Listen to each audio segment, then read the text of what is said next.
feeling. Fate.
I might have to drop some gear.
Primed and activated.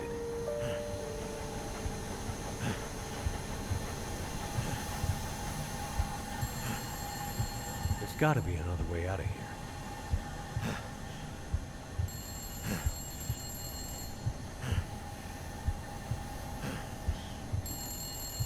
I'm not sure I can carry much more. We gotta stop meeting like this. How goes the war? Not sure. I think we're winning? 2 green lights on the board. Feels like we could be. Something doesn't feel quite right, though. What do you mean? I don't know. Can't put my finger on it. We'll keep an eye on it. I need you upright and breathing out there, getting shit done. I'm on it. Atwood's getting squirrely. She's pretty sure tonight's Aurora is going to be a big one. I don't need to tell you how important this is, do I, Mackenzie? I know what I need to do. I'm seeing some pressure building in the geothermal system. Gotta get that next station online ASAP, or we're gonna have problems. Understood. I'll get it done. Sorry to add more pressure, Mackenzie. Please be careful out there. You know me. Careful is my middle name. I think you mean crashing my plane and having endless bad luck is your middle name. Still here, though. Let's keep it that way.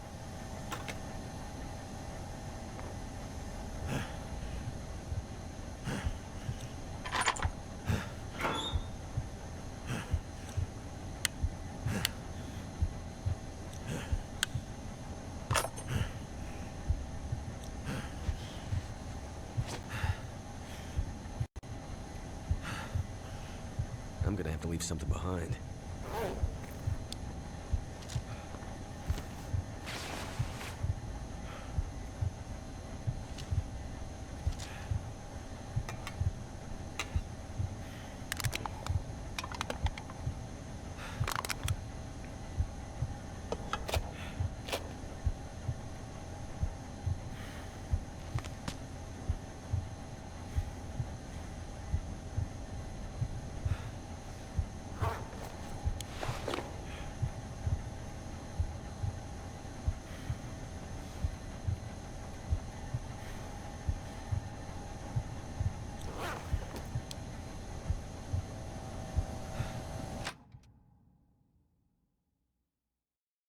I gotta hurry. I need to get back to Suzuki before nightfall. Another one down.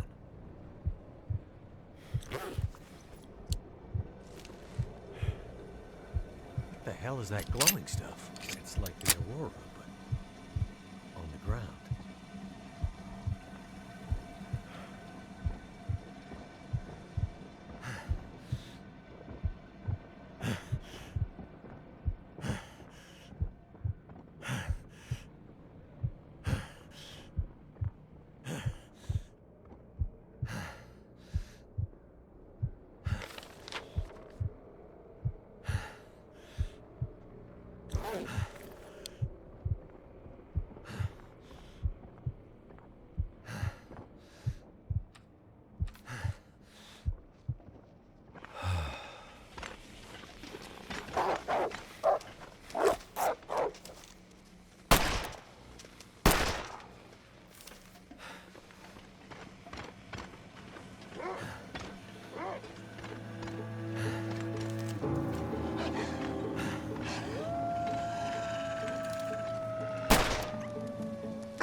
Get away, you mother!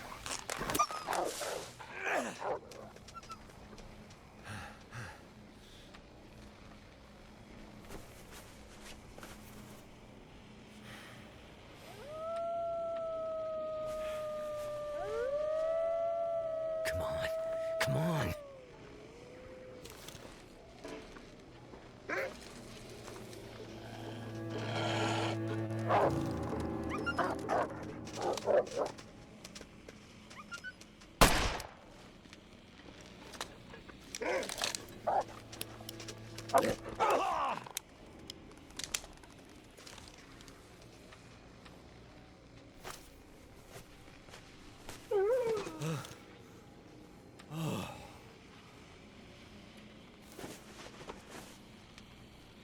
Why didn't that work?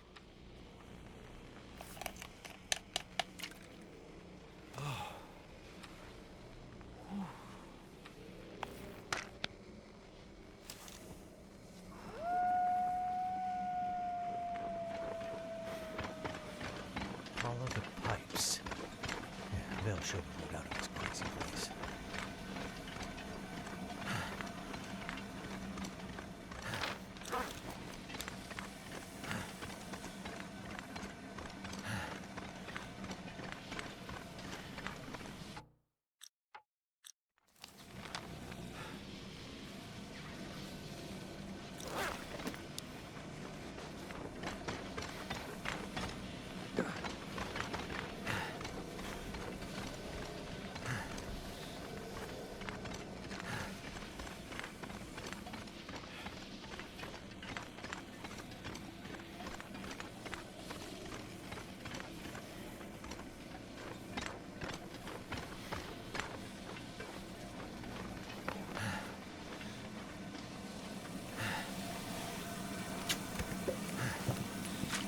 Use this.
It's almost like I'm stuck in crazy mountains.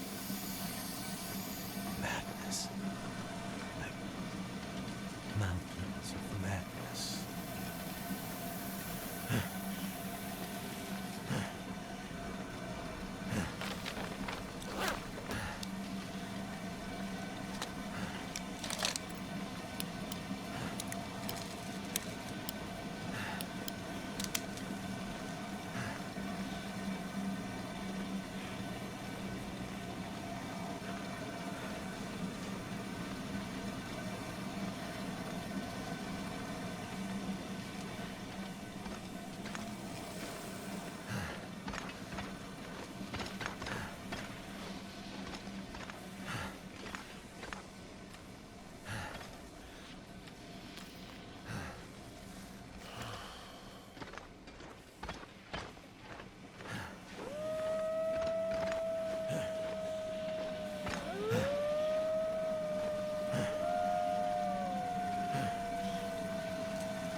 What have we here?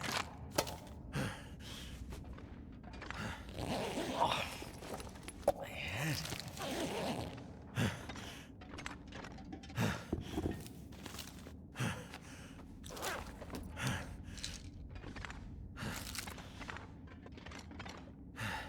I wonder if if I can drop any of this gear.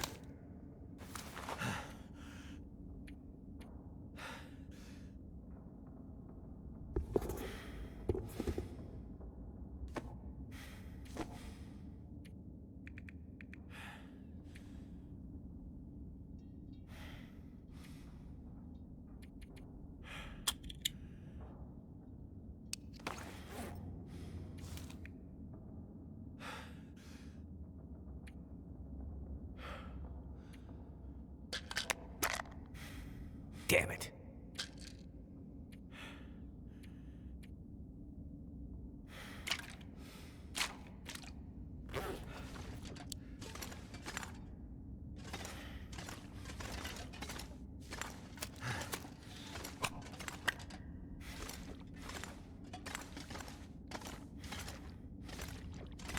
Hope nobody needs this anymore.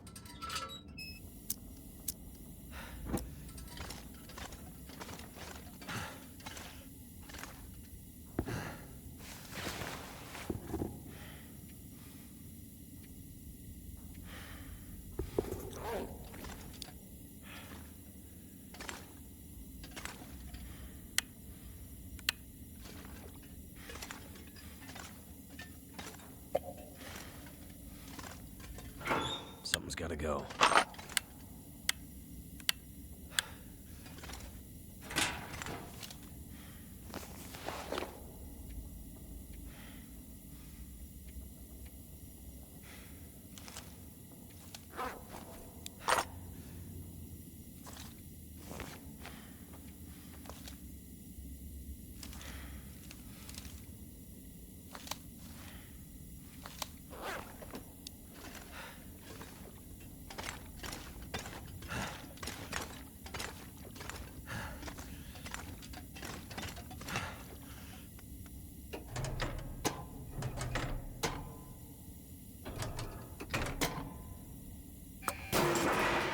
That's the last of them.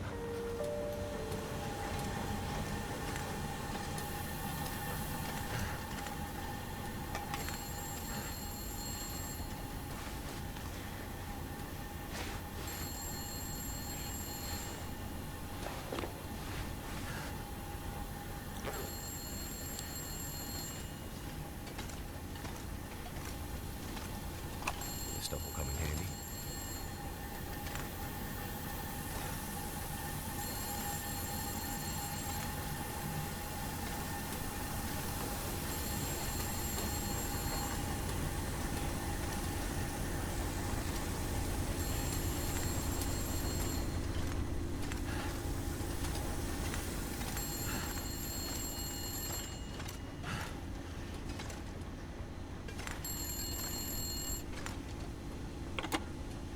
I see 3 green lights on the board, and a bunch of this old gear seems to be powering up. Good news. How's it looking out there? I think I've seen the worst of it. The pressure in the system seems to have dissipated, so that's one less thing to worry about. Great news. How we're at with preparations coming? She's in heaven. Haven't been able to get a word in edgewise since the power came back online. She's been running from system to system, and I am just trying to stay out of her way. All right. Let's hope her plan works. Tell that man to stop fooling around and get back here on the double. I gotta go. If the big Aurora appears before we're ready... I remember. Your life's work down the tube. Exactly. Be careful out there, Mackenzie. And get back to us soon. I'm on my way.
Good. It worked.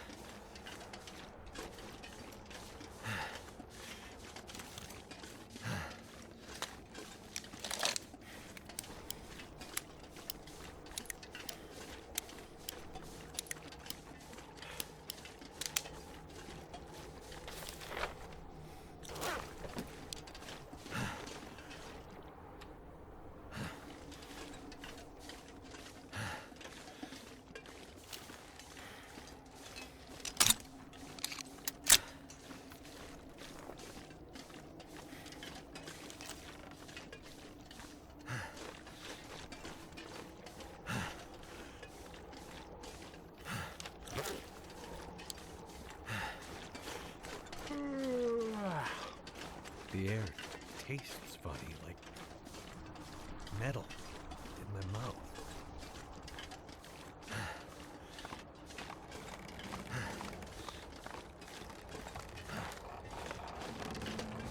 Oh, shit.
What the hell was that?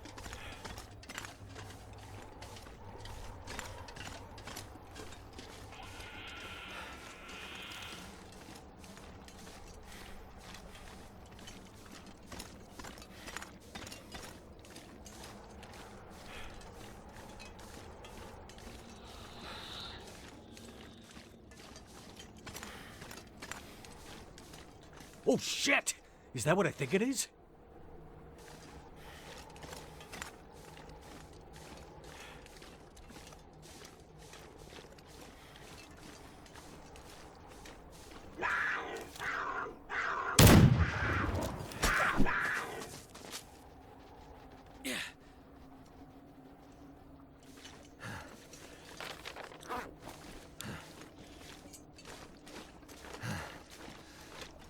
Cougar.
to Suzuki before it's too late.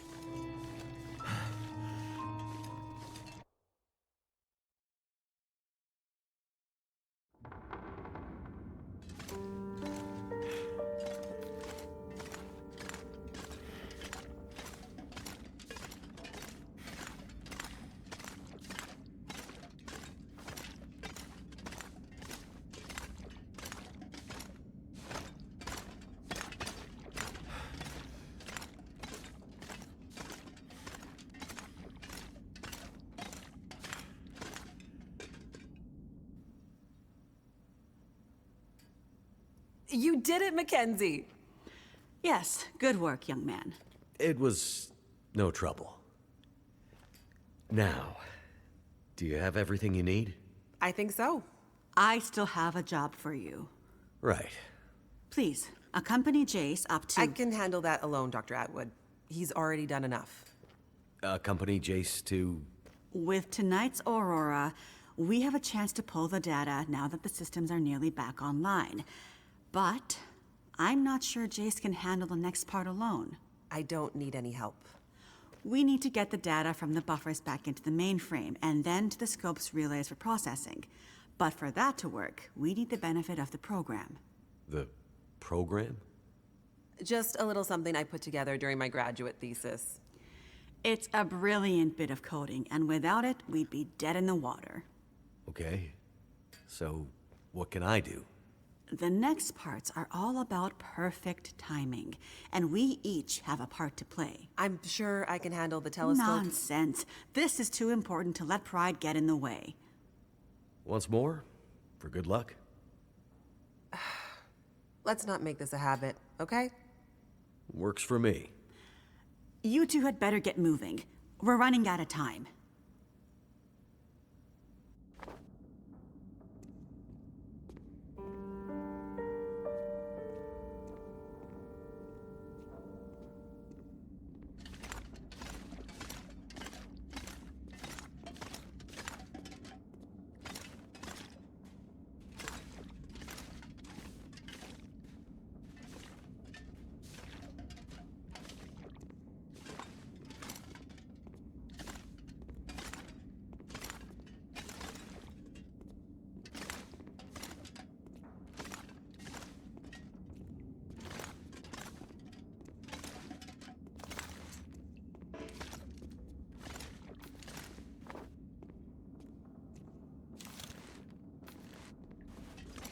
Could they have built a more confusing space?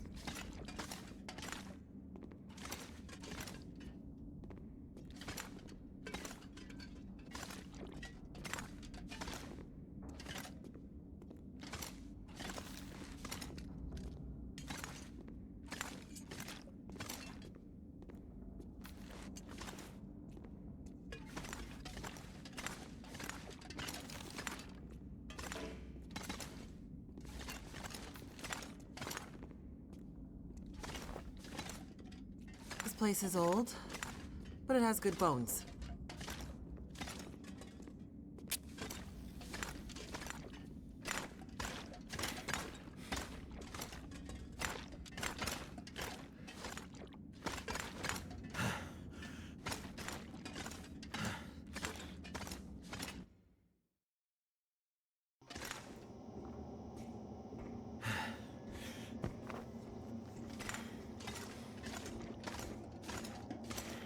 Feels like the whole facility is slowly waking up. That Aurora is a real mystery. It's almost like magic. Imagine the logistics involved in building a facility.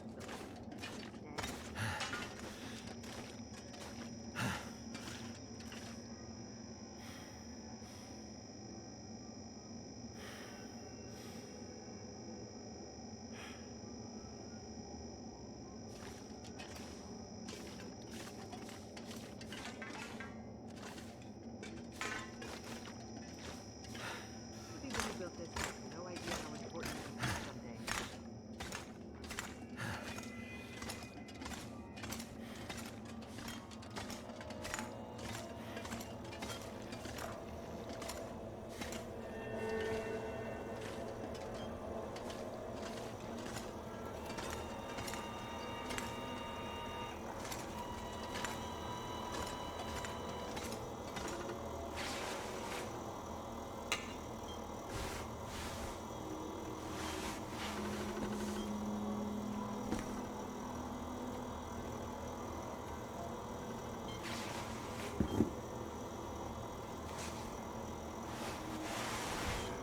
Well, well.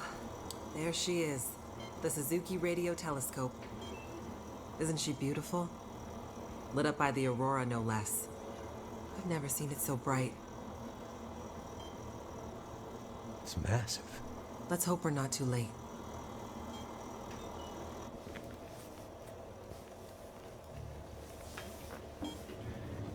Okay, time to get this party started.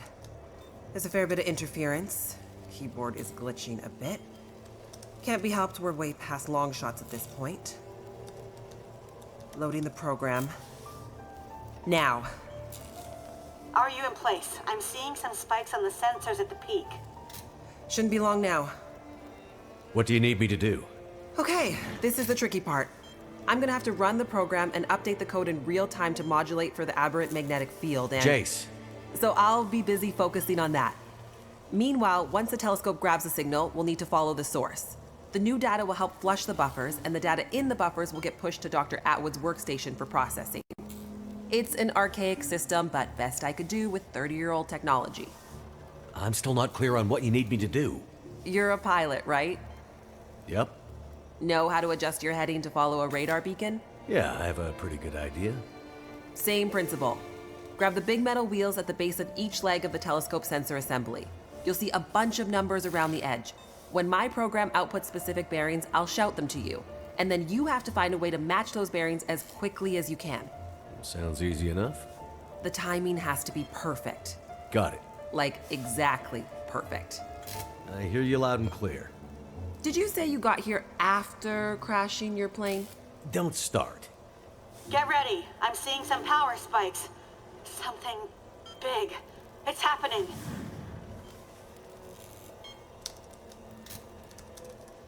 Get ready, Mackenzie.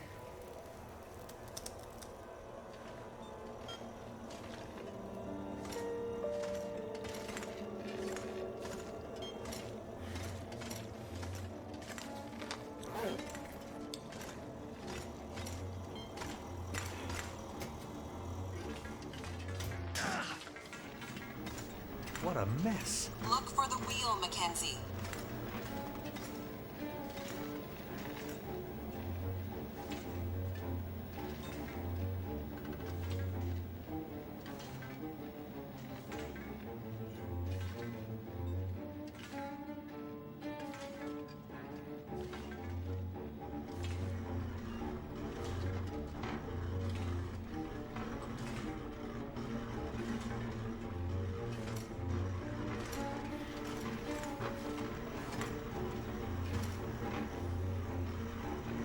Here we go, 141 degrees.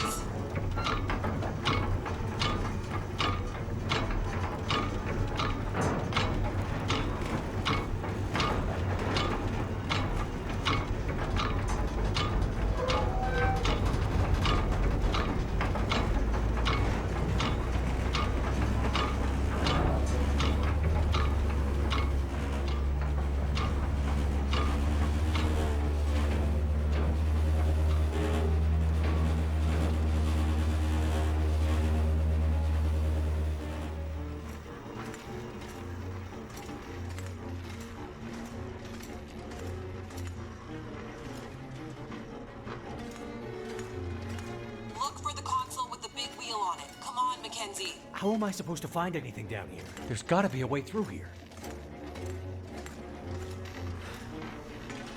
The dish is huge.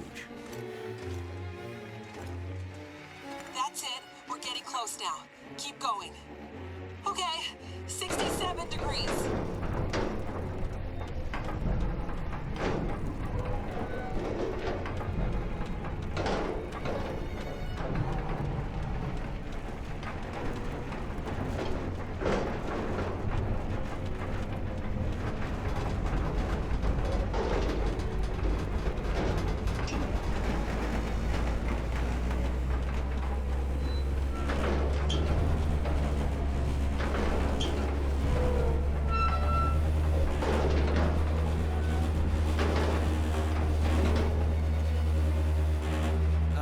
Jace? Everything okay over there? Don't worry. Keep going. Last bearing incoming. Come on, you sweet, sweet program. Don't let me down.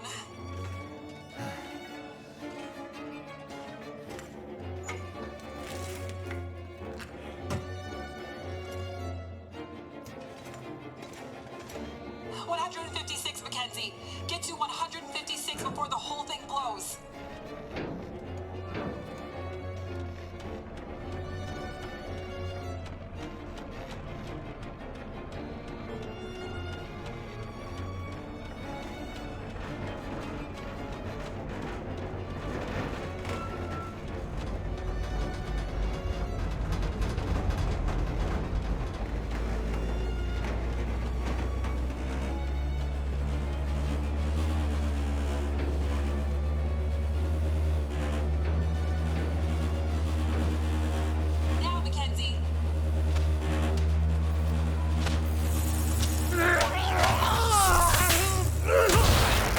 Mackenzie!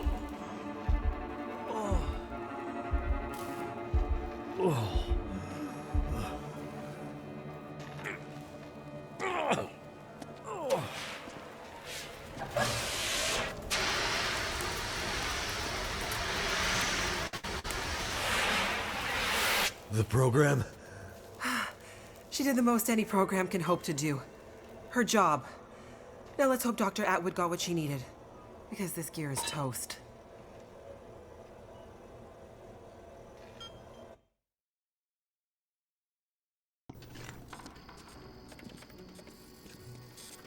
It's coming now. All the data just flooding out of the buffers. It worked. God damn it, it worked. Oh, thank goodness. I'd hate to have to restart my PhD. You did brilliant work, my girl. Absolutely brilliant. We just need to keep the data flow, ensure it comes in a continuous flow, uninterrupted. How long before the data is ready for analysis? These are old systems, and it takes a while for them to crunch through the numbers. It'll be hours before we'll... Well, shit. What the hell just happened? It's not the power this time. Geothermal plant's still showing up green on the board. Some kind of overload, or emergency shutdown. What now? Now we do this the old-fashioned way. We start combing through the numbers. I'll get us some light.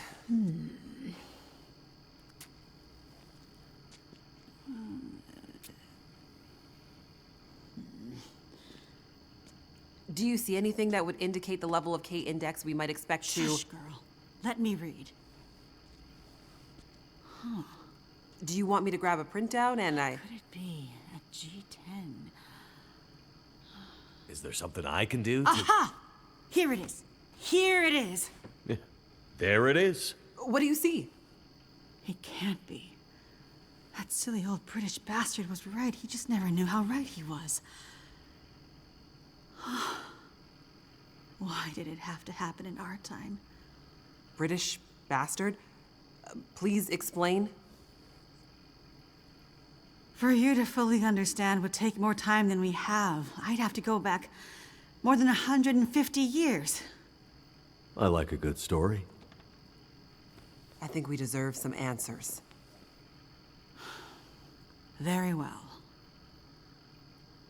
In 1865, a British scientist and naval officer was tasked with supporting the research of a scientific team, seeking to create a kind of communication that could travel over the air.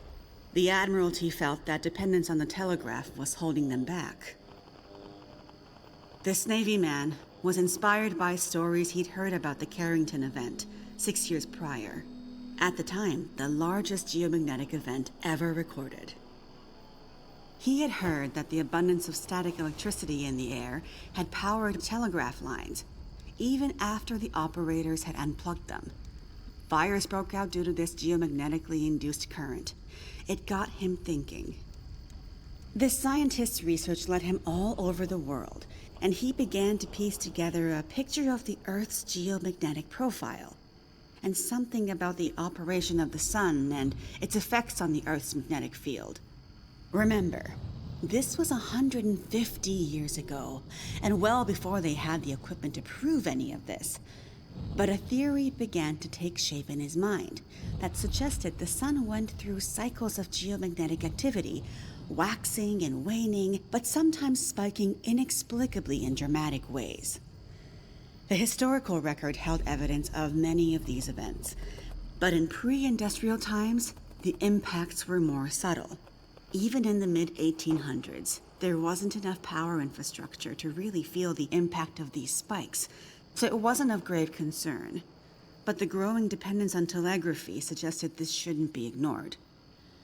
And this scientist predicted that if the level of electrification continued to grow exponentially, as was predicted, this would create a serious vulnerability that could be exploited by their enemies at great cost to industry and society at large. He was given a secret commission from the Royal Geographical Society to prove his theories and to come up with a strategy that would ensure the British were in the strongest position to exploit any such geomagnetic disaster.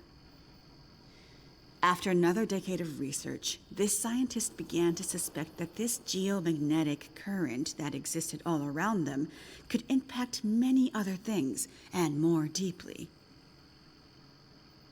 He began to study migration patterns of animals and gathered evidence of whale strandings, bird die-offs, and other unexplained mysteries relating to animals' innate abilities to navigate vast distances with great precision without the benefit of modern tools or equipment.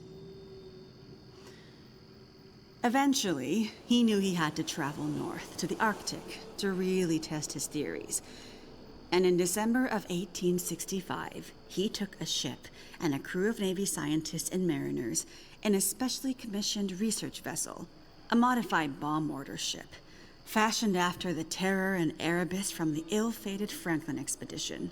His ship was named the HMS In Tenebris, and he took it and a crew far above the Arctic Circle, along with an array of unique recording equipments he had crafted himself, with the hope of collecting data to support his theories. This scientist and Navy man was Captain Edmund Wintermute. The word in Mackenzie's secret message. It was a person's name. Wintermute's mission was to collect data near the Arctic Circle, and he and his crew were also tasked with the goal of resupplying a small Navy research outpost that had been set up as part of Wintermute's program the year before. Some of the crew on Wintermute's ship was designated as relief for the outpost crew, and Wintermute was meant to bring the replaced men home to their families. A few days away from the Arctic Circle and 2 days from their destination, Wintermute recorded increasingly active aurora and other geomagnetic activity around the ship, including St. Elmo's Fire. But he also noticed something else. As evidenced by their journals, many of the crew were having trouble sleeping, with some experiencing full-blown insomnia that worsened as they traveled further north. Some were also beginning to forget things, their journal entries occasionally slipping into childlike language or outright gibberish. 2 days out from their destination, the night watch rang the ship's bell to announce a man had gone overboard. The man, an experienced mariner, had been observed to simply walk off the deck of the ship. By all rights, a calm and dependable sailor. This event shook the crew's morale. Wintermute did his best to keep them focused, but he was still inexperienced as a ship's captain, always more the scientist than sailor or Navy man, and he could tell the men were increasingly becoming anxious, even distrustful. Walked off the ship and straight into the water. Exactly, but things got even stranger after that. When they arrived at their destination, a small island surrounded by sea ice, they found the Navy observation camp that Wintermute had set up the year before completely abandoned. The shelters were mostly destroyed, the relentless Arctic winds having shredded their canvas. The sled dogs were killed, some seeming to have been eaten. Many of the men were found dead, their bodies frozen in their beds, some showing signs of having been attacked or murdered. Yikes. Keep in mind, the Franklin expedition was still fresh in the public imagination during this time, including all the rumors of cannibalism. Wintermute could tell some of his men were nearing their breaking point, so he sent them back to the ship and took only a small group of trusted officers with him to search the rest of the small island. On the far northern side, in an icy bay, they found the remainder of the outpost crew, their bodies frozen solid in the ice. Some appear to have walked in and simply frozen in place. Jesus. And I thought we had it bad. Not wanting to completely abandon his research, but also recognizing the fragility of his situation, Wintermute kept a small group of trusted and hardy men with him. He offloaded sufficient provisions and equipment for them to survive up to 6 months, and sent the crew and the Intenebris back to London, with the request that they send a rescue ship to pick them up. That's dedication. But what does it have to do with our data? I'm getting there.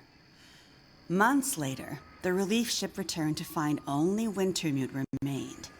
He had left books of scrawled notes, data he had gathered using his novel devices, sketches and observances of the men he had kept with him, and a detailed diary outlining their slow but progressive decline into a kind of fugue and madness. Wintermute was accused of murdering the men, brought back in shackles, and once back in England, summarily court-martialed and committed to a sanatorium. His equipment, journals, and the data therein were hidden by the Admiralty, and the Royal Geographical Society renounced Wintermute's membership and denounced his research, claiming he had gone rogue. His work disappeared for over a century, until I dug it up. Why haven't we ever heard this story before? Exactly the question you should be asking. I had encountered odd and inexplicable references to his research, but always leading to dead ends. I finally managed to get my hands, through no small feat of my own canny research and a dogged determination, I might add, on a few of his earlier papers. It wasn't easy, believe me. A woman, let alone a woman who isn't white, had to work 10 times harder to get access to this material, but I managed to do it. I spent the next 20 years piecing it together, tracing the fingerprints of Wintermute's theory, collecting his data, analyzing, and then adding to his research with research of my own using increasingly modern equipment. And the more I dug, the more data I collected, the more worried I became. Because not only had Wintermute's original fear come to pass, that the world had become dependent on the electrical grid, a technology that would easily be taken offline should any Carrington-level geomagnetic event occur, but even worse, that the Carrington event of 1859 was like a tiny spark compared to the massive, overwhelming storm that might come in the future. I started to talk to others about this, but of course, people thought I was crazy. They ignored me at first, then started to denounce me, and then ostracize me. Until I eventually found myself so far on the fringes of accepted science that I was entirely isolated, with nobody to trust, nobody who would believe me.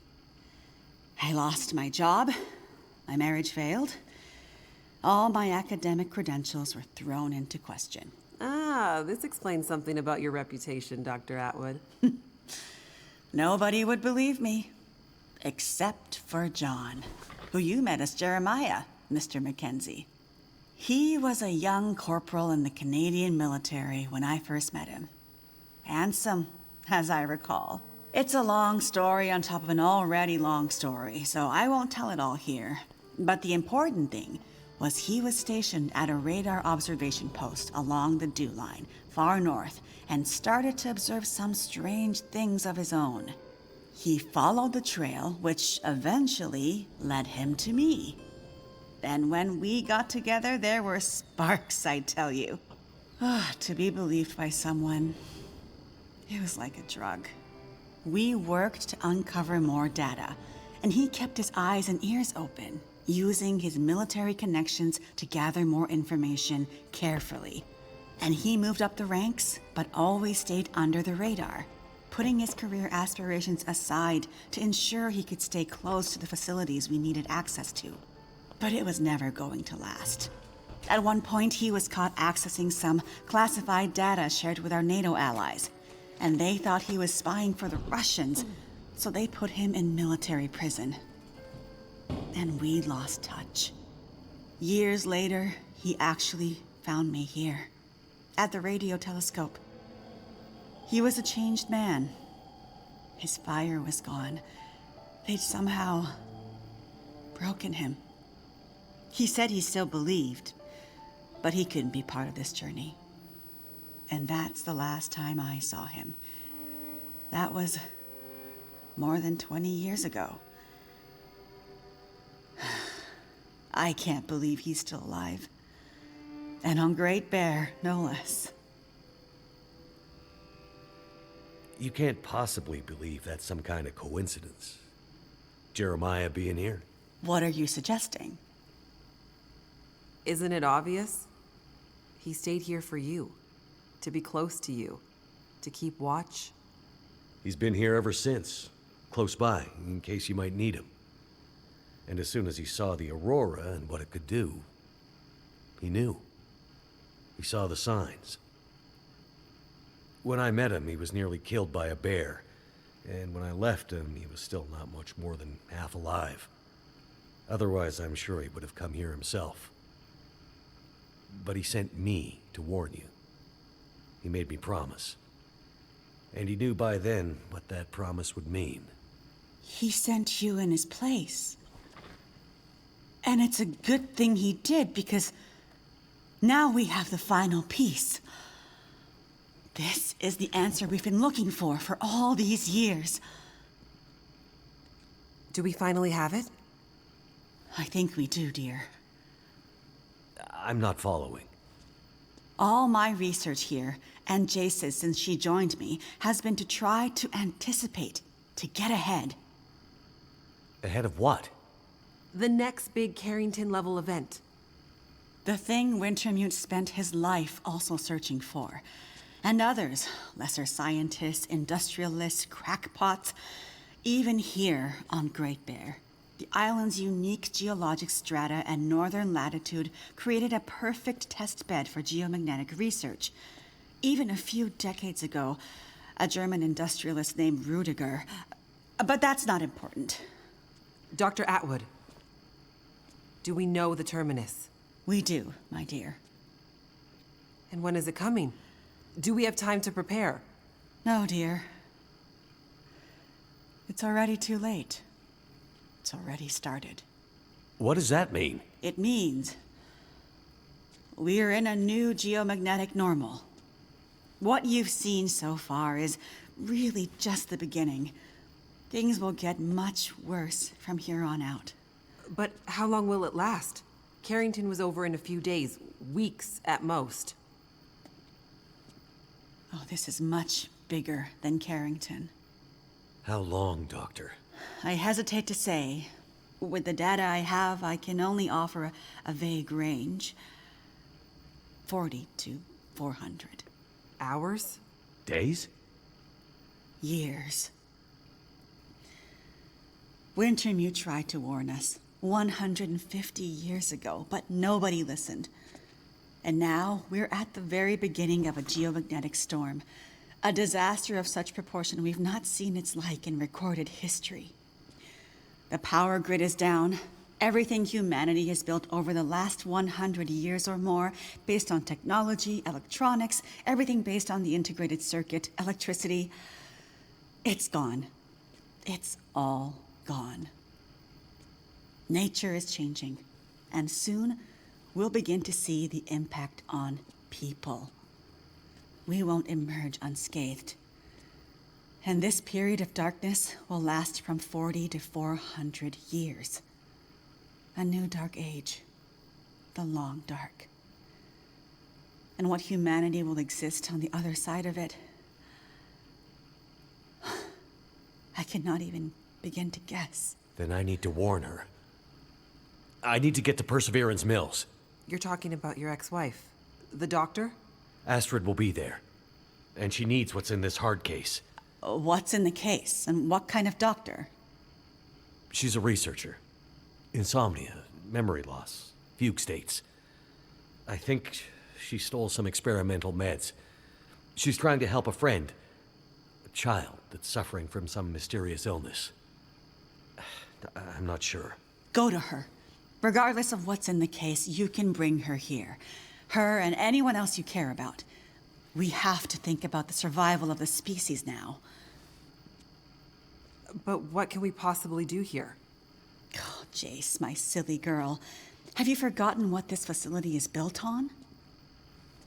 I just know it's some government thing. Before it was repurposed for use with the radio telescope, this was an observation post for monitoring satellite communications. Mostly American, Russian, some Chinese, Cold War stuff. But why here? Who would think we'd be spying from here? Exactly. A few floors below us are the magnetically shielded dorms and storerooms designed for the folks who used to live and work here back in the Cold War. The whole place is basically a big bunker. Right. And the team that built the geothermal plant left various supplies behind. Exactly. There's probably enough dry rations and assorted supplies there to feed dozens of people for a couple of years. Survival of the species, huh? I'm afraid so. Then I better get to it.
Too much stuff to carry.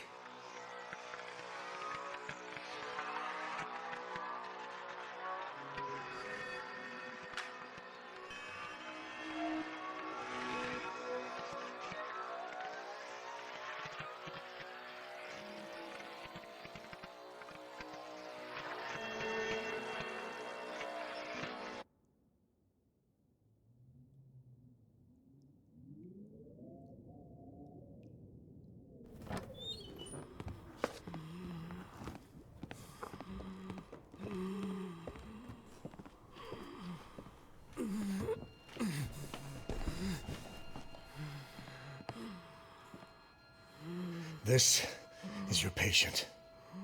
And in case you're thinking of letting him die, consider this a little extra incentive to keep him alive. Astrid! You don't need to do that. I need you focused. I'm a doctor. I'll do whatever I can to help your friend. He's not my friend. He's my son. He dies, she dies, and then you die. He's lost a lot of blood. And his injury looks infected. There's a fair bit of bruising around the torso, suggesting there may be internal injuries. Tell me what happened to him. There was an explosion. Then a lot of heavy stuff fell on him. How did you know to come here? We heard on the radio. Shut it, Vachon. You always did talk too much. You never mind that. Just fix Donner. For internal injuries, there's not much I can do with the equipment here. It's too rudimentary. Normally, he'd be airlifted to a regional hospital. You'd better figure something out. I need some better gear, like an emergency trauma kit. Well, you'd better figure out where you can find something like that, and soon. The search and rescue station. They need to keep it stocked as emergency backup for remote communities like Perseverance. There's medical supplies there. Where is it? Along the old logging roads, north of Desperation Bay. Very rough terrain. It won't be a fast trip on foot.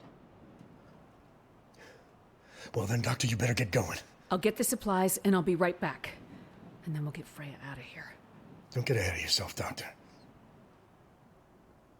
Heller, go with her. But, boss... Shut up and get going. A little company to make sure you come back. And remember, Donner goes, and your friend won't be looking quite so healthy when you get back. Be careful, Astrid.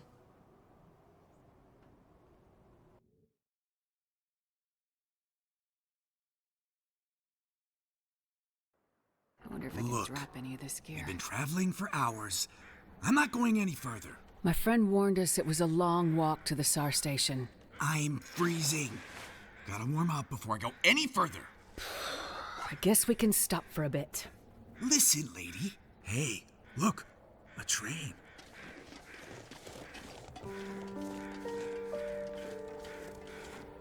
Damn, what an ancient piece of junk. This thing belongs in a museum. You know anything about trains? Nah, not really. Just think they're cool. Bet this track leads to the SAR station.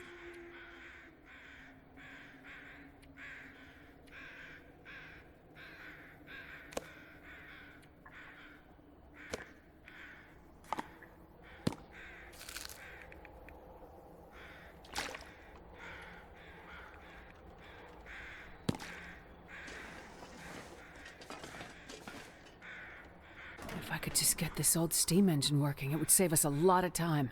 Sure would beat walking. But it looks to be missing some control parts. Throttle, maybe? Must be around here somewhere.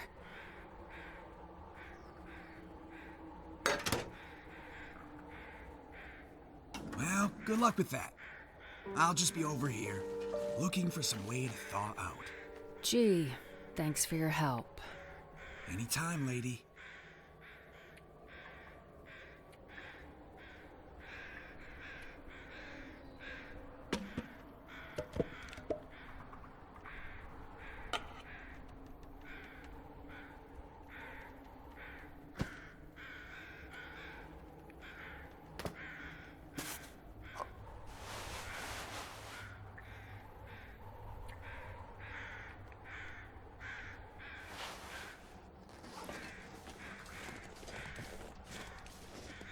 Maybe I can find something useful in that maintenance shed.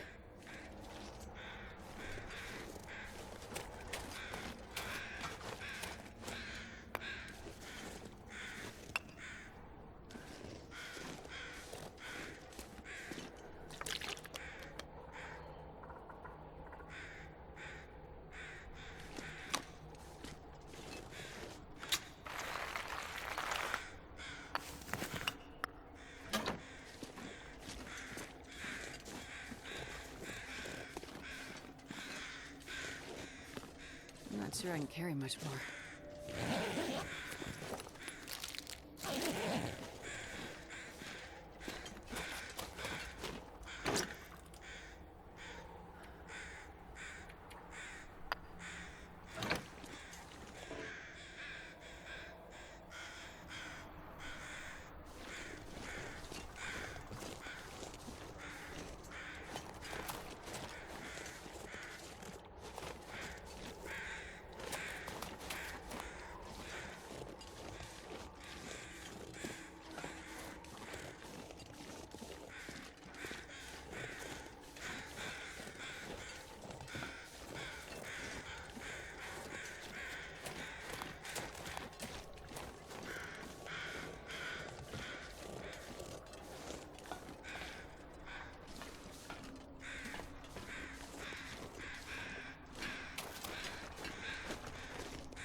Hope nobody needs this anymore.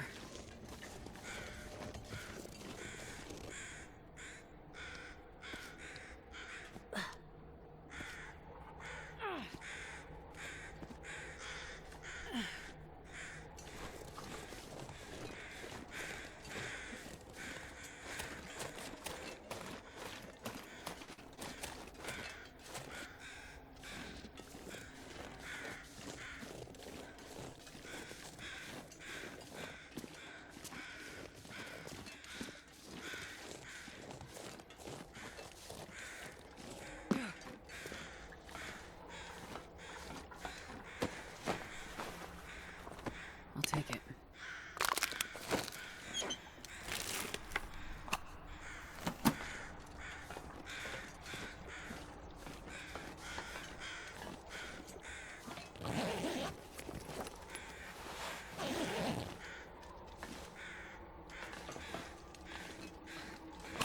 I think I can use this.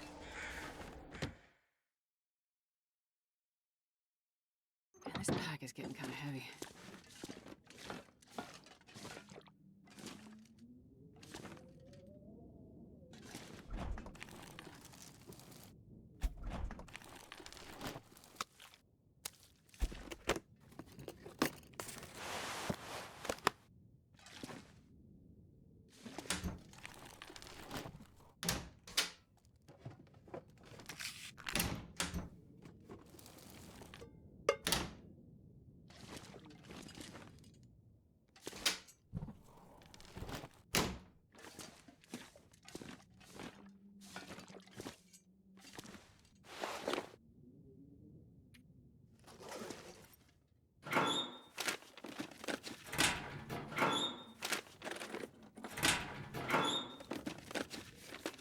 This will come in handy.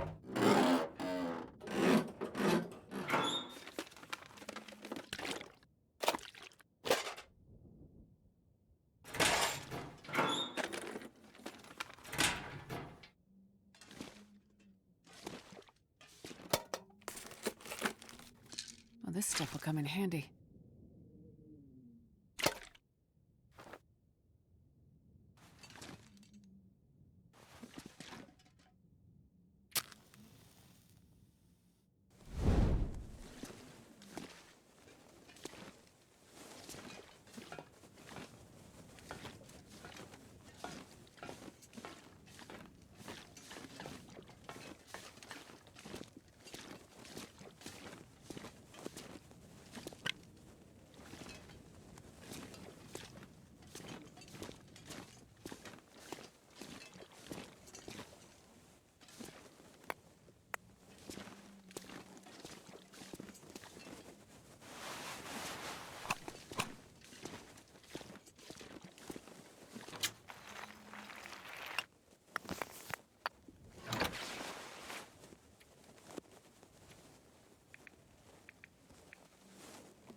Hope nobody needs this anymore.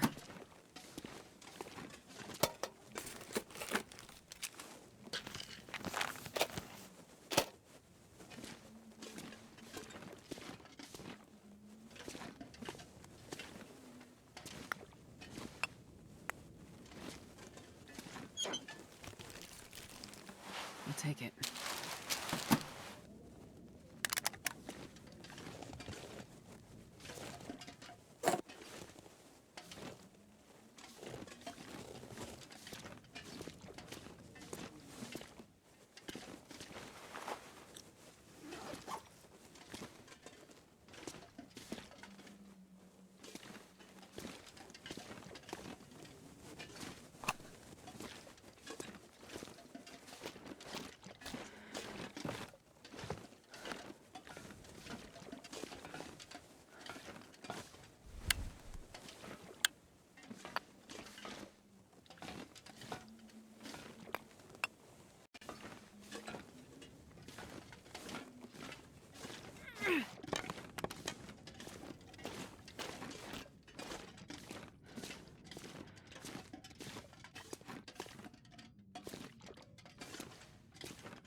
This must be what I need to get the train going.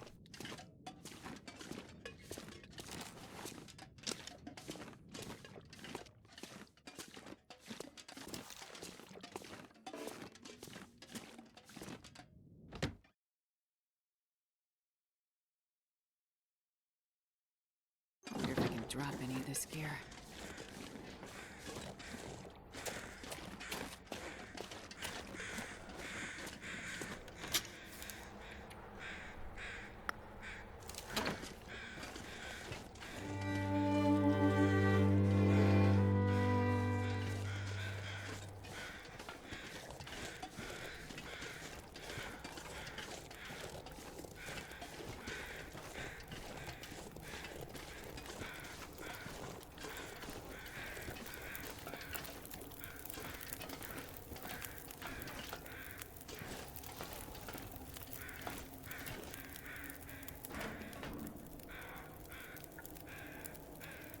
That should do it. Now to get a fire started in the firebox.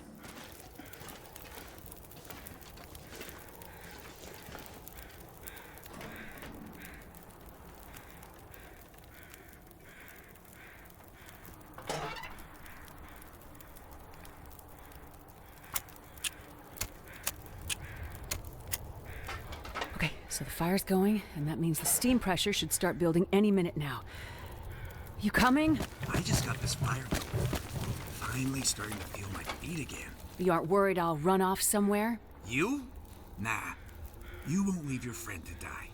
I'll be back as soon as I find the trauma kit. Better hurry. Tick-tock. Gotta get the pressure up. Then release the brake. And...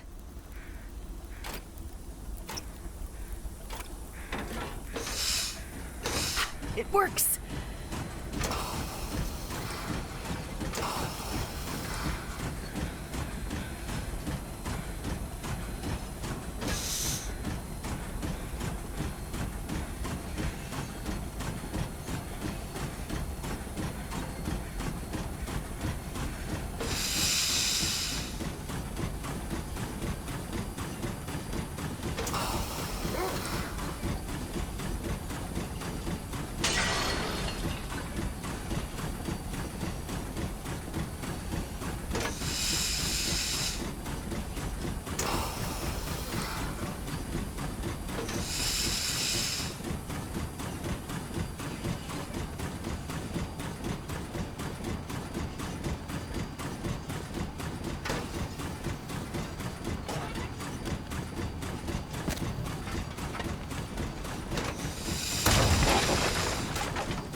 I need more coal.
Let's go!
Need more coal.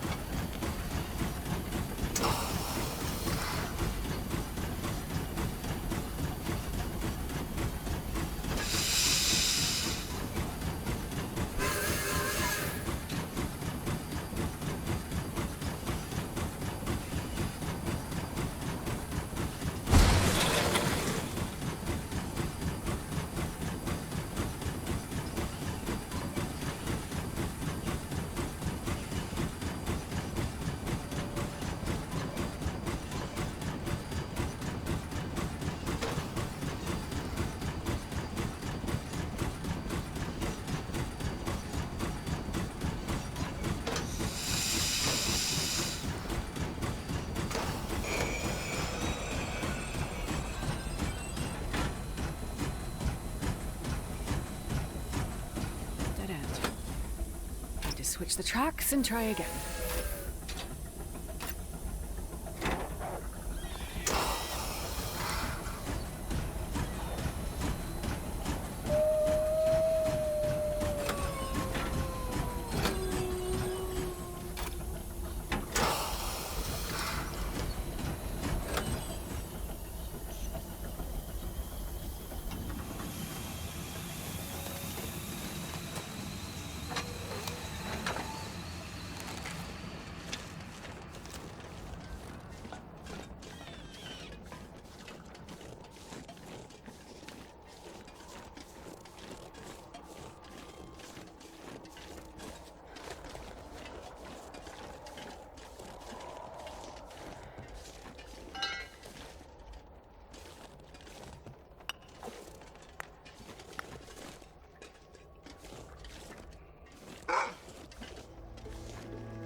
This pack is getting too heavy to carry.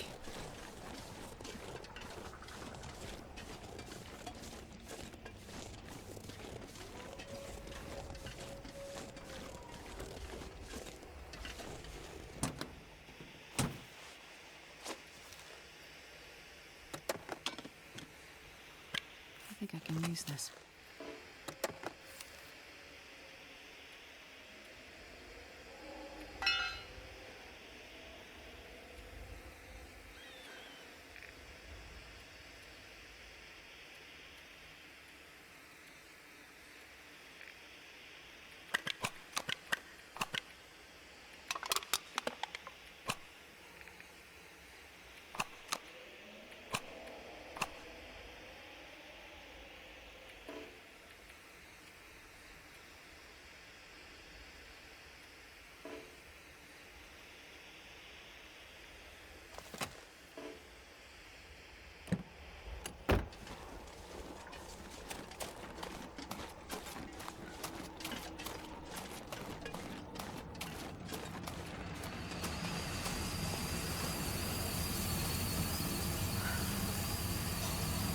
Need more coal to get the pressure up.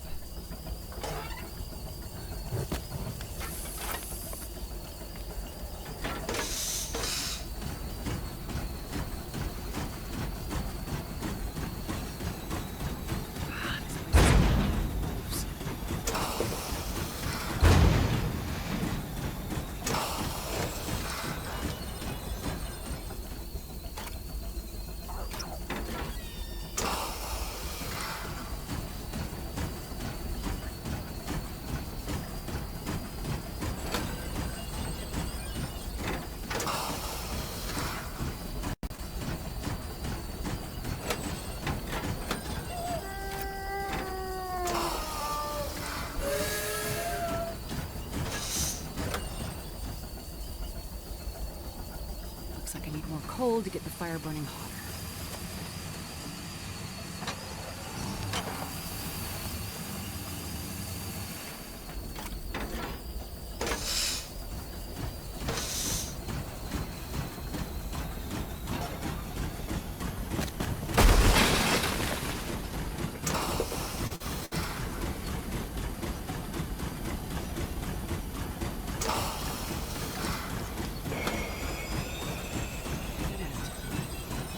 Switch the tracks and try again.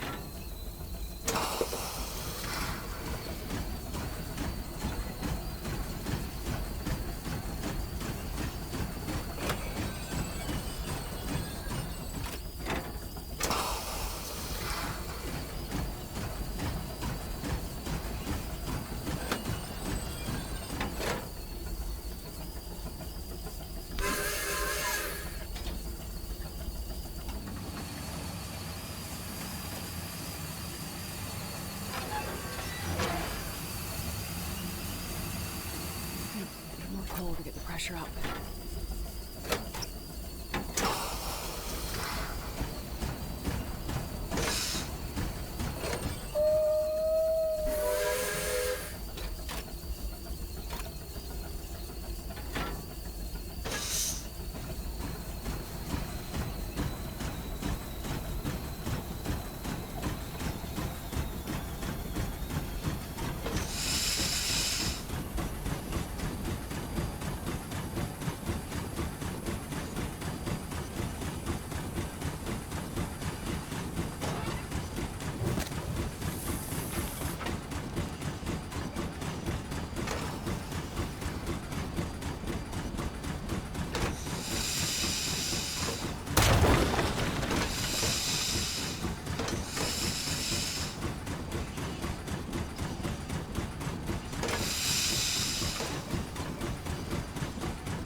can get off and walk from here.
Looks like this is the way to the SAR station.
There it is. The helicopter. That must be the SAR station.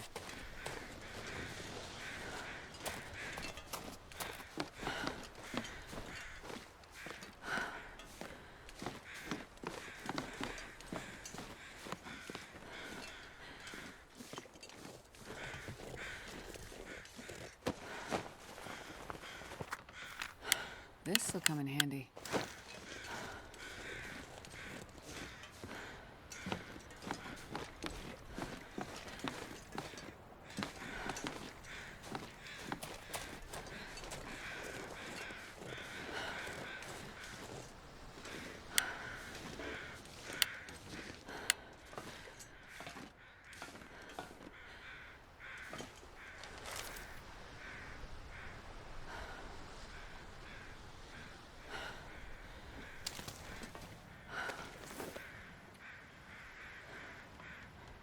Found it! Trauma kit. Won't be enough to give Donner a fighting chance. I better get back quickly. It's starting to get dark.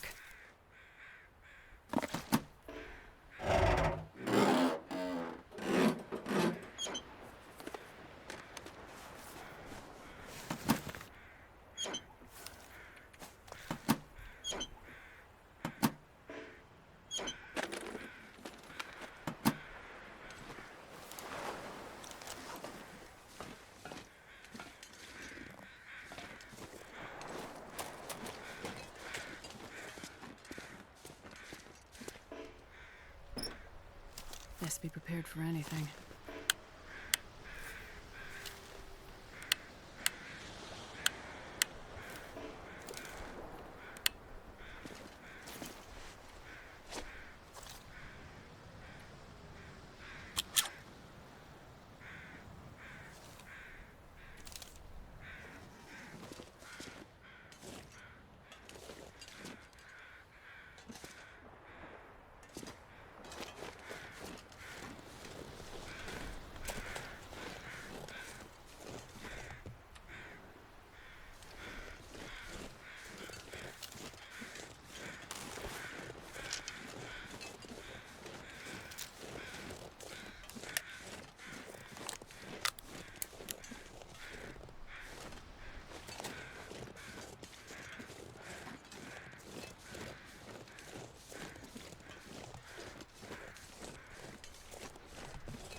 train facing the other way so I can get out of here. I'm not sure I can carry much more.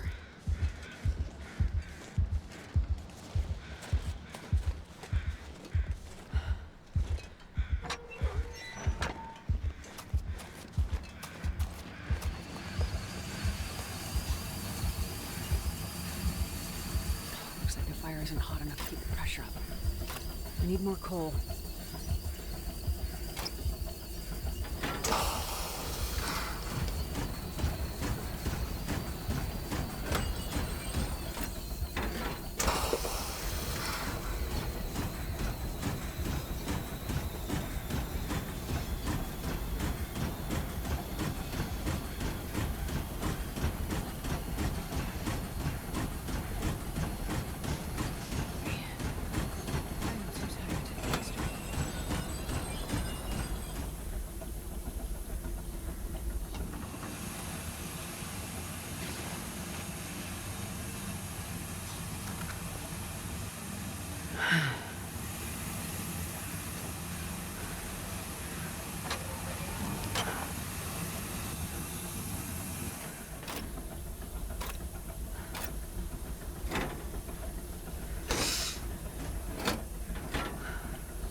fire isn't hot enough to keep the pressure up. I need more coal.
this and try again.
Switches.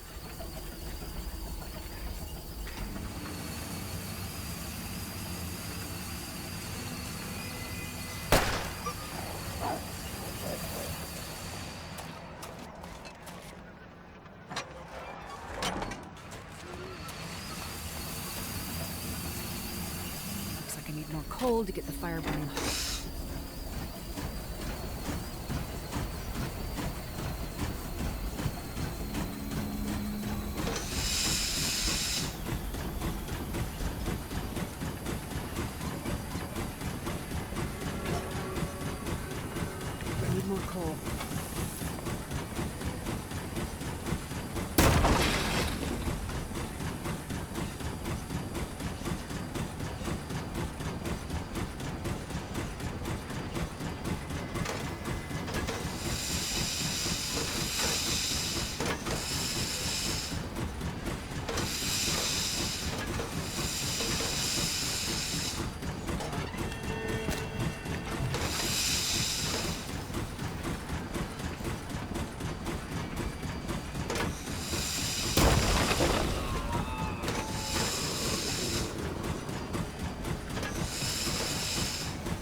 Coal to get the pressure up.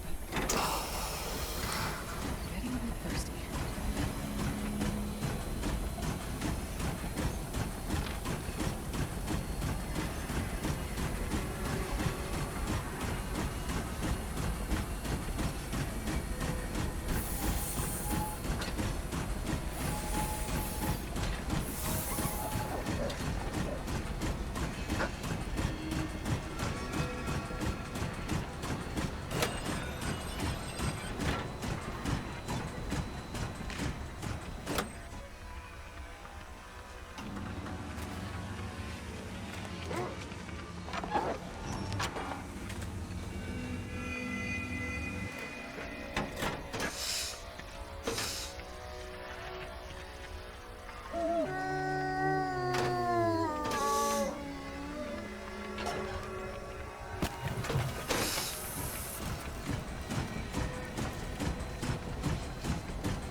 need more coal.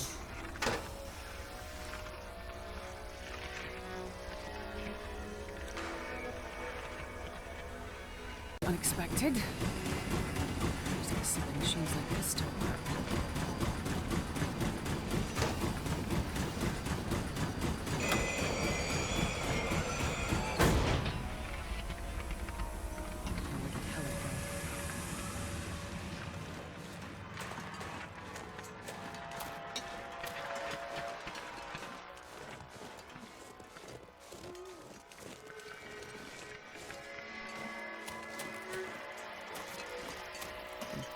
Still by his fire.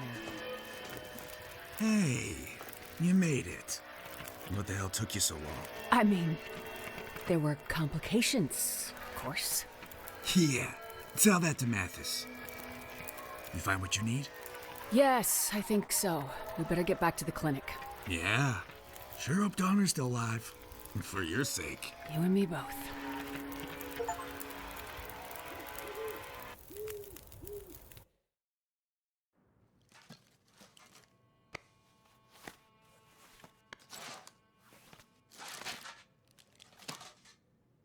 You were smart to let the others go. I told you hostages were unnecessary. You just worry about fixing Donner. There. That should do it. Is he gonna live? For now. That's not good enough, Doctor. Look, I could lie and tell you he's gonna be fine just to get you off my back and get my friends out of here, but the truth is he's been injured. Badly. Without better equipment, I can't say for sure what's happening inside his body. If there's internal bleeding, which I suspect there is, what I just did for him might be enough to slow it down, but not to stop it. Eventually, he's gonna need more help than I can give him. Maybe there's something that can help Donner. In your special metal case? I have no idea what you're talking about. Oh, Doctor, you are not a good liar. You think I didn't figure it out? You think I didn't figure out that you were what Mackenzie's been looking for all this time? You leave him out of it. Oh, but he's very much a part of it. I knew there had to be more to it. Why would a hard-headed pilot like him care so much about carrying a metal case halfway across this frozen hellscape? Mackenzie's a Boy Scout, but he's not stupid. He did it for you. Look, I have no idea what I'm talking about, right? So this case, whatever's in it, must be really important. I have nothing to say about it.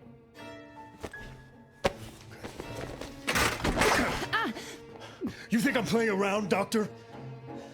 Please, I've done everything you asked. Just let my friends go. What is in the case, Doctor? Nothing. You know, I'm getting tired of asking. It's nothing that can help Donner.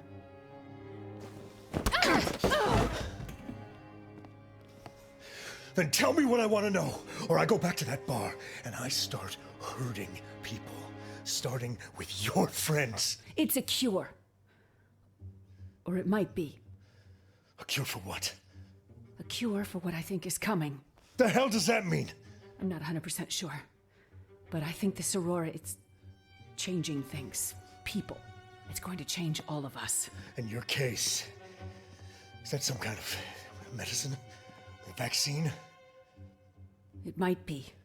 Well then, another reason I need to find and kill that damn pilot once and for all. Because at one point, I had this case in my hands and he stole it from me.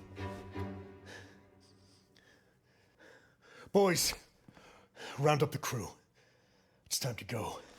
Keep the doctor, kill the rest. Lock him in that bar and just light it up. Like that school back in Milton where this all started. No! My friends, the people here, they're not part of this! Then we go after the pilot and the case, and we finish this off once and for all. You bastard! Oh, you have no idea. We're gonna have fun, Doctor, you and I. Mathis? Mathis? Something's wrong. What? Donner? Dad? I'm here. I'm here, my boy. I saw it. So what, son? Lights. The lights. They called to me. And I found water. Black water. It was all lights and black water. And then nothing. Nothing. But dark.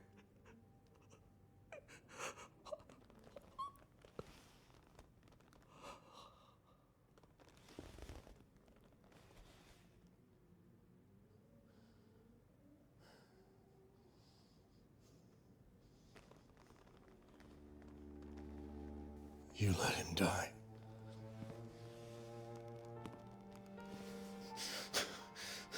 You let him die. You let him die!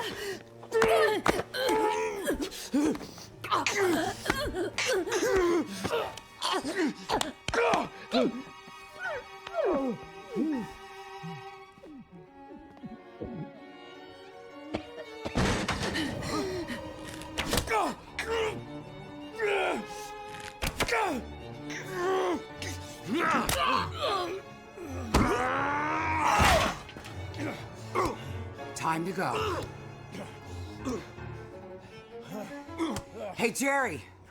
I said it's time to go. I don't know. I feel like hurting them some more.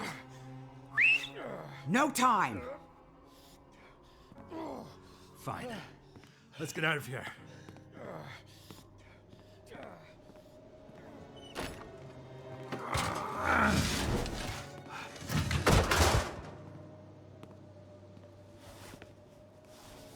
I can't leave them behind. My friend and her child, they need my help. And the rest of the people aren't safe either. Take her. I'll round up everyone I can. Hurry. You know, you have to take me where? There's someone you need to see. Who? Is it Mackenzie?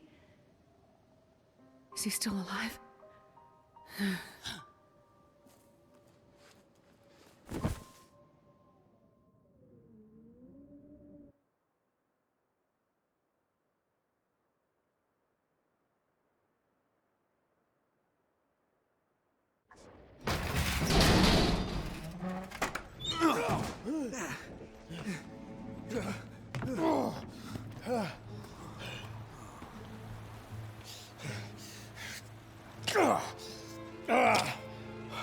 Come on, you scab. Shake it off. We have work to do. But what about for Sean? Nothing we can do for him.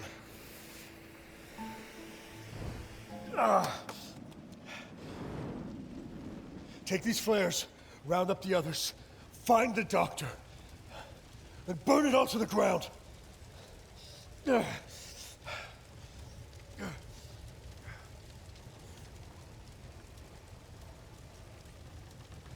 She's here. I gotta find Astrid before Mathis does.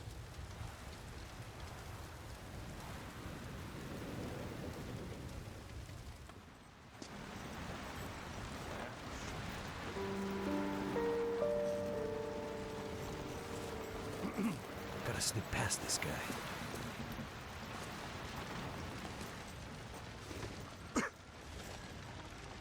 What's that? You better run. Run or burn. Your choice.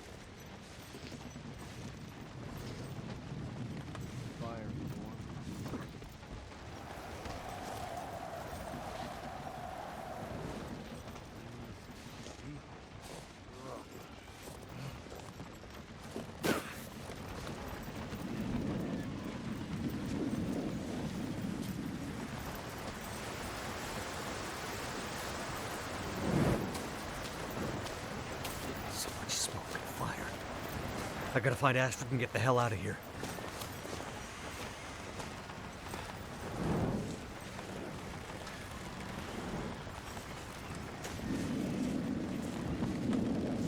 Damn convicts.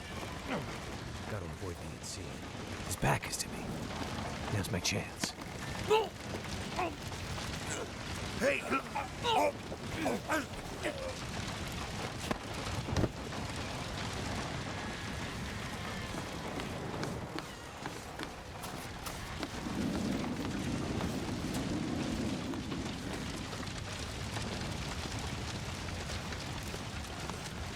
Gotta get by this guy. Did he work? Cool.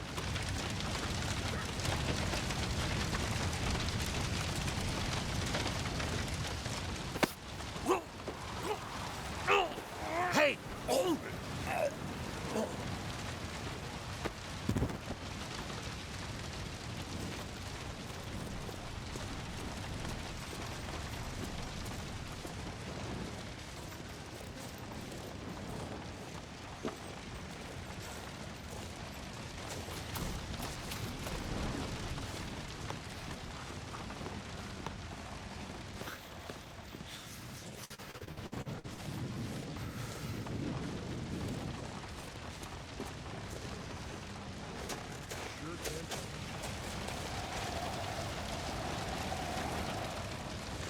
Damn. Too hot. Can't go that way.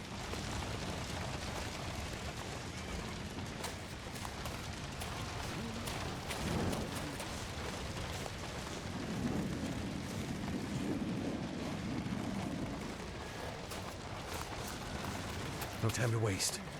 Gotta take him out.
Yang.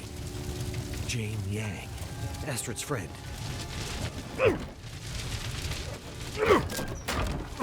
This must be the house.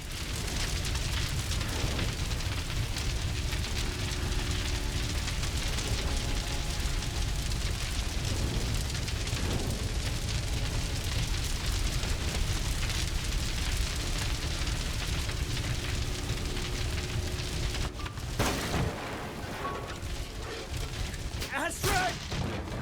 Can you hear me?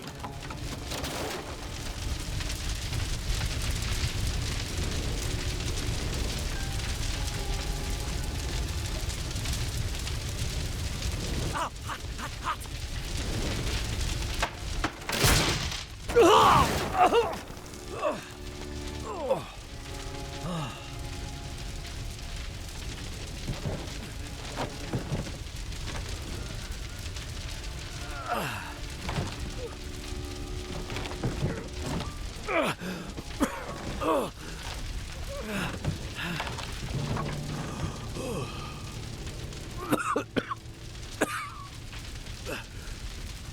Mathis?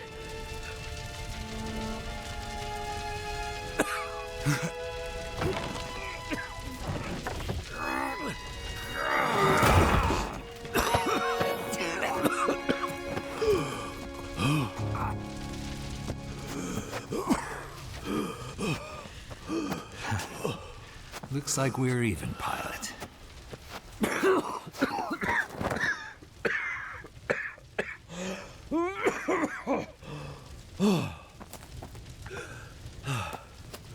Here. You almost forgot this. I have to find her. She's still here somewhere. I know. We got her out. You found her? Yep. Seems you two have friends who do, well, just about anything to help you out. I can't believe you found her. She's waiting for you. Let me take you to her, Mackenzie.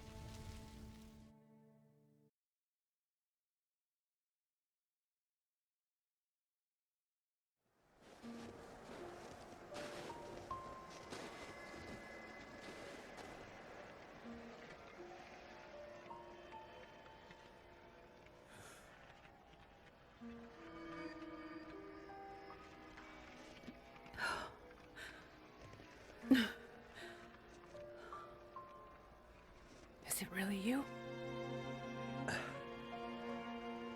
I brought something for you. I thought I'd lost you forever.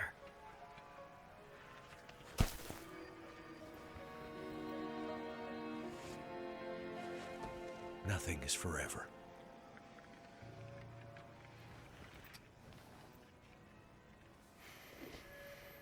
We have to go. Yeah, I know. The radio telescope. Jace, she filled me in. Said we could be safe there for a while. From what's coming. Do you know what's coming? A kind of darkness that we may never recover from.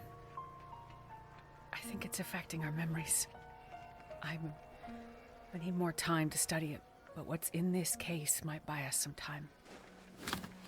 We'll have time to work on it when we get to the radio telescope. Yes. Let's go there. Now. Jace. Jeremiah. Take her. You have to go with them now. Wait. Go with them? What do you mean? Where are you going? Go with them. To the telescope. I'll be right behind you. There's one last thing I have to do.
I don't know if anyone's out there. I don't know if this radio is even working. But if you can hear this, take shelter immediately. Get underground. as deep as you can. Take food, water, all the supplies you can find. The lights in the sky, the aurora, it's changing us. Changing the wildlife, changing our minds, confusing us, making us see things, making us forget. If you see the lights in the sky, stay underground. It's not safe. I'm not sure when help will come, or if it'll ever come. We might be on our own for a while. So, take care of each other. Because, in the end, each other might be all we have. And all we've ever had. I'm gonna loop this message for as long as I can. Be safe out there. And good luck to us all.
Love you, Jack. Miss you. Maybe I'll see you again someday.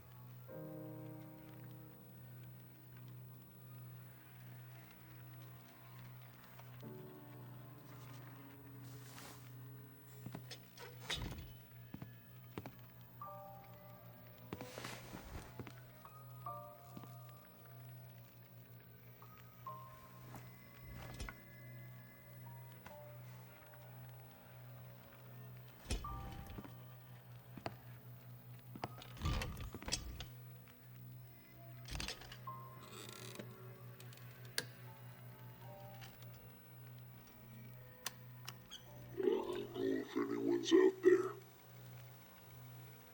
I don't know if this radio is even working. But if you can hear this, take shelter immediately.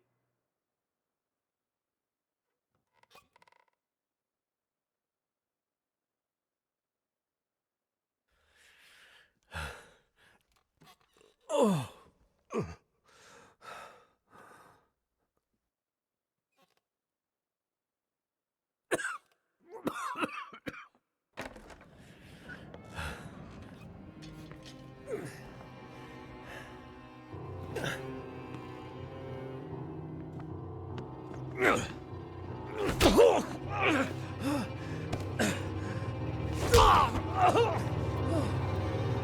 We doing this again? Remember back in the prison? I told you I would destroy everything you love. Remember? Yeah. I remember. Well, now I've seen who you love. Now I understand what drove you all this way. I've seen her. I had her in my hands, and I almost killed her. She got away. But you see, I know where she is. I know where to find her. And it's time to finish what we started.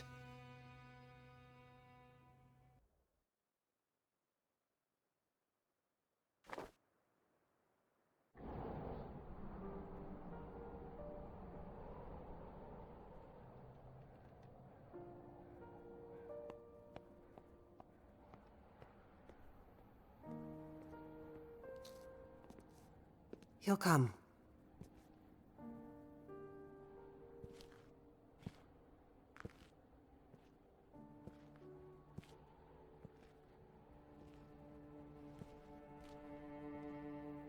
He'll be here.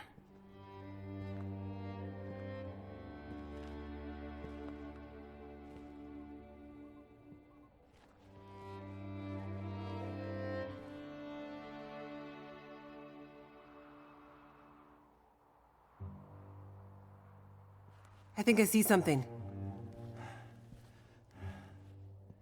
Looks like a torch. Someone with a torch coming up the pass. It must be him. Maybe he found the others in town. Ones we missed?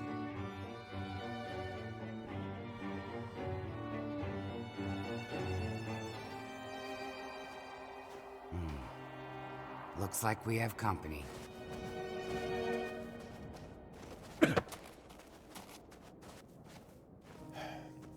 No!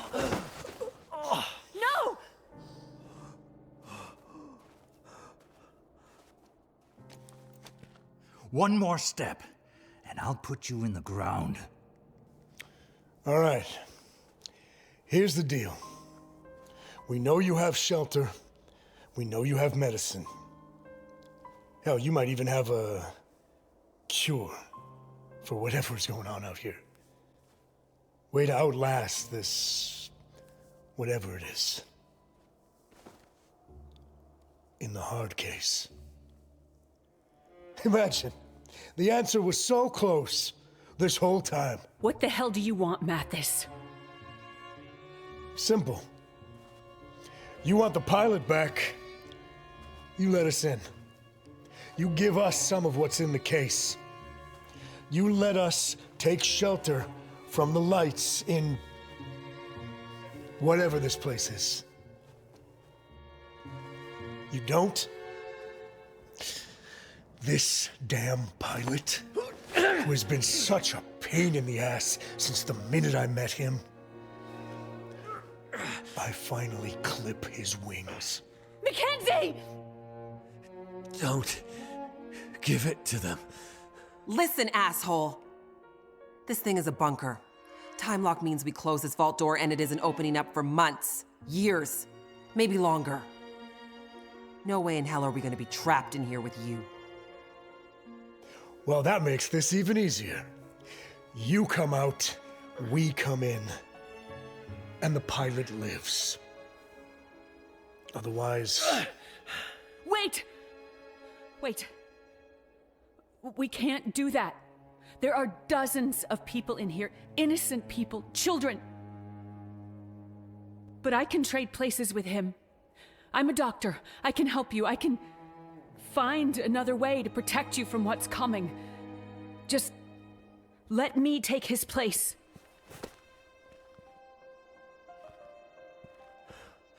That's not gonna happen. Mackenzie, wait! It took me so long to see it. I thought I'd lost you forever, but I'd only lost myself. Stay alive for me. Stay alive as long as you can. I will find you. No, Mackenzie! Please! What is going on here? Mackenzie! Don't do this! You don't have to do this! Yes. I do.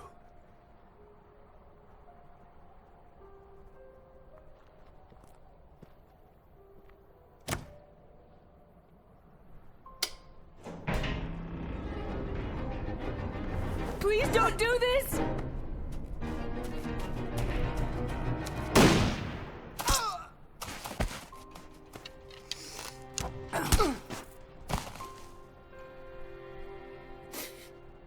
time we lost, I would do anything to have it back. I never stopped.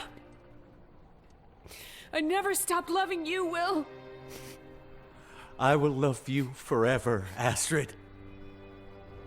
And I'll never forget you.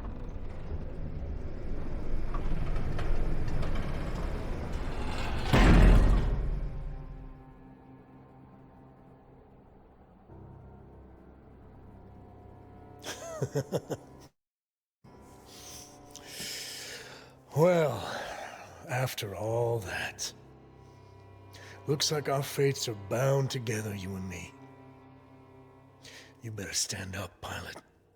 There's a whole world out there just waiting for me.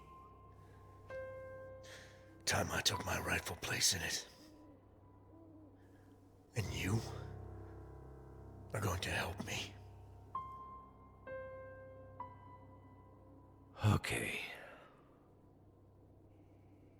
But first, there's something I gotta do.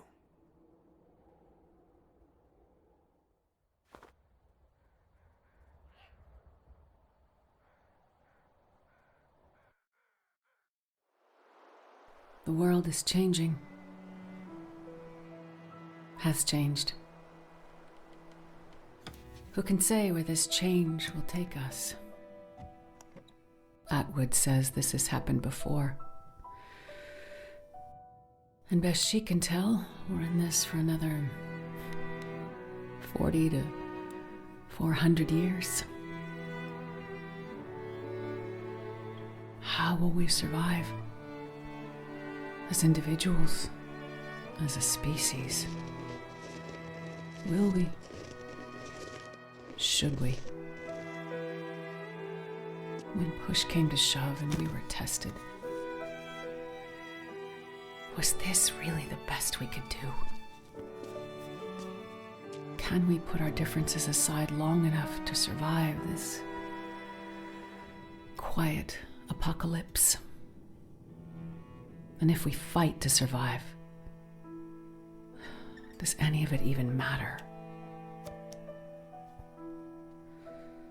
I can't say, and I'm not sure any of us can know what comes next.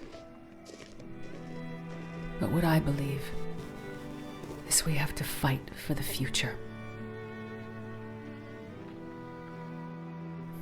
Because the world we had yesterday won't exist tomorrow. Mackenzie, I know you're out there. Just hang on. Just survive for me. Remember who we were. I will find you. Mackenzie. My love. Whatever you do,